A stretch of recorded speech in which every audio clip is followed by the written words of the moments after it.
little to nothing about domestic violence, let alone sexual assault, when I took over a cause marketing campaign around domestic violence at the fashion company I did PR for. That was more than 20 years ago, so I know a lot more now, ultimately co-founding No More, this international domestic violence sexual assault awareness campaign. People often wonder if my passion for the issue is driven by the fact that I'm a survivor of either domestic or sexual violence. I can see the question in the eyes of old friends when I run into them, especially people from high school or college.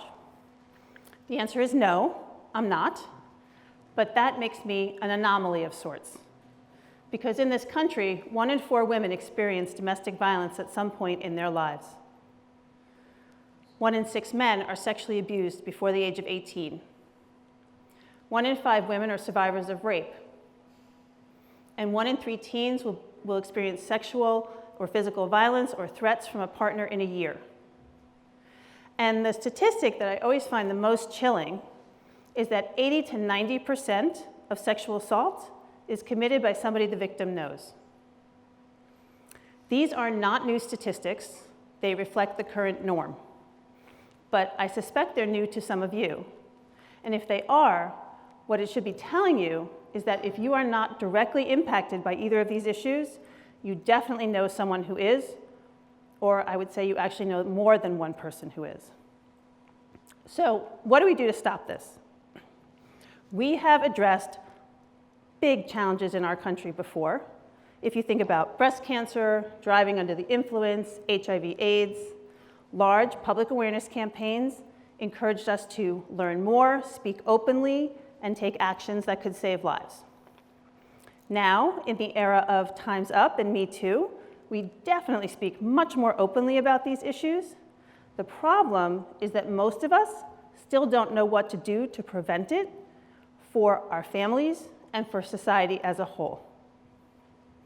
Because unlike breast cancer, DUI, and HIV/AIDS, there is not one simple, effective action that we as bystanders can take to help mitigate the problem.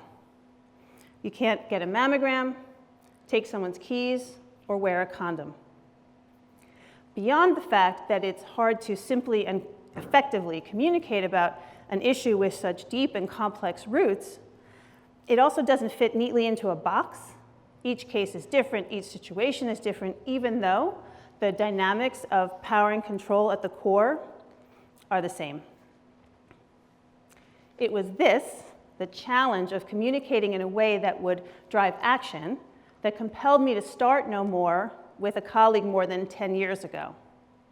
We believed that by engaging bystanders, we could, in particular youth, we could stop the violence before it starts. I still do. But we as adults need to help get our kids there.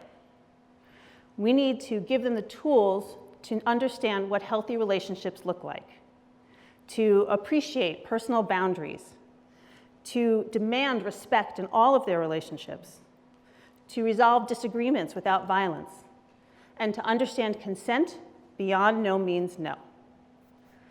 These are valuable tools, frankly, at any age, and also with peer relationships. So you can have these conversations at a much younger age than teenagers. You can start as young as elementary school. Now, when you're talking to an elementary school student, you're clearly not talking about dating relationships, though I did have a very serious boyfriend in nursery school, but we'll let that go. We're talking about how they interact with each other. Because if you think about it, the mean girls, bullies, those are people who use power and control over others. So if you can teach a young kid, again, a kindergartner, first grade, second grade, so on, about healthy friendships, boundaries in friendships, and conflict resolution, you can help set them up to have positive relationships going forward throughout their lives.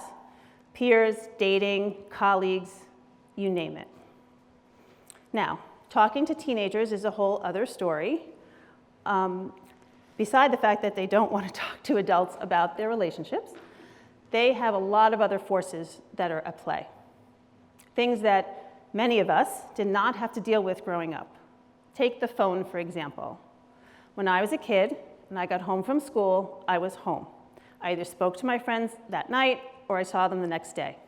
And there was very distinct phone etiquette. You didn't call during dinner, you didn't call after 9 or 10 at night, and just about everybody adhered to it. Well, smartphones have blown that to shreds. Kids today are available 24 hours a day, 7 days a week, and social media is the third wheel in all of their relationships. Technology has created a world that we're not familiar with, or if we are, we don't think that our kids live in it. We think it happens to other kids.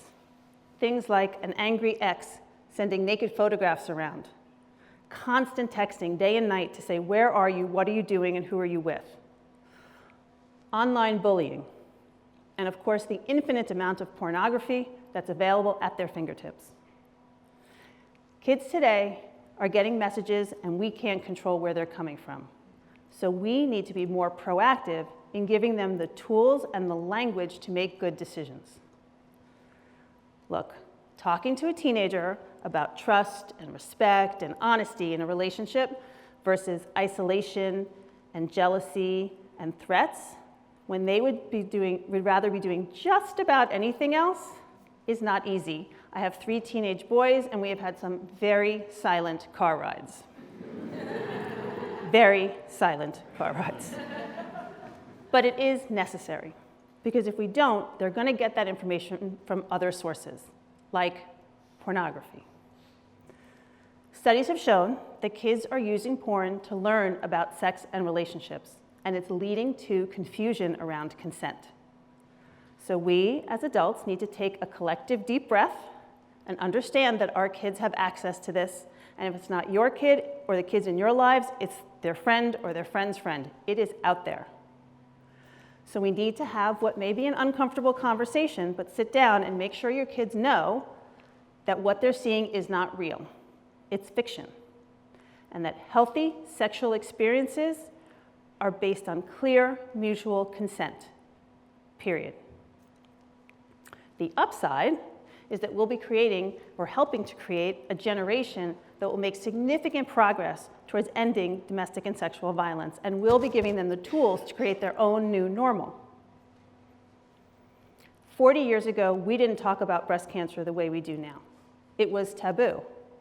There weren't pink ribbons on yogurt lids or pink cleats on football fields. But large-scale public awareness campaigns targeted very broadly taught us about breast cancer prevention, encouraged us to get mammograms, and helped save lives.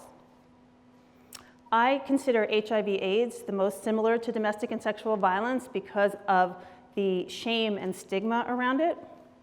But here too, large-scale public awareness campaigns targeted broadly, along with hard work, education, and literally blood, sweat, and tears, got us to the point where we are now, where we speak far more openly about these issues, to the point, frankly, where we've come to expect our kids, our friends, and our new partners to wear condoms. This tells me we can change and grow as a society. We wear our seatbelts pretty religiously, we've cut back on smoking, and we're learning to recycle. I get that with domestic and sexual violence, it's a little more difficult, or seems that way, because the issue, both the problem and the solution, live in very small, intimate spaces. But we have to be willing to open our eyes and look around. And if we don't like what we see, we have to step out of our comfort zones and do the work to change it. I believe that our kids can live in a world with far less domestic and sexual violence, and their kids even less. But it is up to us to do the work now, because frankly, the stakes are way too high if we don't. Thank you.